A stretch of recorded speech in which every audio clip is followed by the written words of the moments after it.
Hi friends, good morning. ఈ రోజు గోంగూర రోటి పచ్చడి చేస్తున్నానండి. వాటికి కావాల్సిన పదార్థాలు ఇదిగో చూడండి. 2 కట్టలు గోంగూర అండి, కల్లుప్పు, ధనియాలు, జీలకర్ర, పసుపు, తర్వాత పచ్చిమిరపకాయలు, ఉల్లిపాయలు, ఎల్లిపాయలండి. తర్వాత ఆయిల్ ఎలా తయారు చేయాలో చూపిస్తానండి. ఇలా స్టవ్ ఆన్ చేసుకొని తర్వాత బాండి పెట్టుకోవాలండి. ఒక స్పూన్ ఆయిల్ అండి. ఆయిల్ వేడెక్కాక ఇలా పచ్చిమిరపకాయలు తుంపుకొని వేసుకోండి. ఎందుకంటే అట్లనే వేసుకుంటే చిటపట పేలుతూ ఉంటాయి.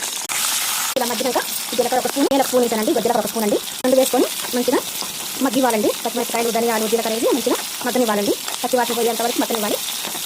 చూసారండి, మధ్యలో ధనియాలు, జీలకర్ర, పచ్చిమిరపకాయలు కొంచెం కరివేపాకు కలర్ పట్టాలని జాగ్రత్తగా వేయండి. ఇవన్నీ ఇలా తీసుకొని రోట్లో వేసుకోండి. తర్వాత మళ్ళీ ఇదే గిన్నె పెట్టుకొని నూనె ఉందండి. చూడండి, గోంగూర కూడా సరిపోతుంది. గోంగూర మొత్తం వాటర్లో వేసాను. ఇలా శుభ్రంగా కడుక్కొని ఇలా పిండుకోవాలండి. పిండుకొని ఇలా కళాయిలో వేయాలండి. ఇలా పిండుకొని వాటర్ రానివ్వకుండా ఇలా వేయాలండి. ఇలా ముక్క పెట్టుకుంటే 2 నిమిషాలలో మంచి మెత్త ఉడికిపోద్దండి. గోంగూర ఉడికేసరికండి పచ్చిమిరపకాయలు కొంచెం కల్లుప్పు వేసుకొని మెత్తగా దంచుకున్నామండి. చూడండి, ఇలా నూరుకున్నాం. ఇంత చాలండి ఒక్కలు చక్కగా. గోంగూర కొంచెం ఉడికింది, కొద్దిగా కొంచెం పసుపు వేయండి. గోంగూర మెత్త ఉడిపోయింది. పచ్చిమిరపకాయలు వేయండి. వేసాక దంచేసుకోండి. గోంగూర పచ్చడి రెడీ అండి.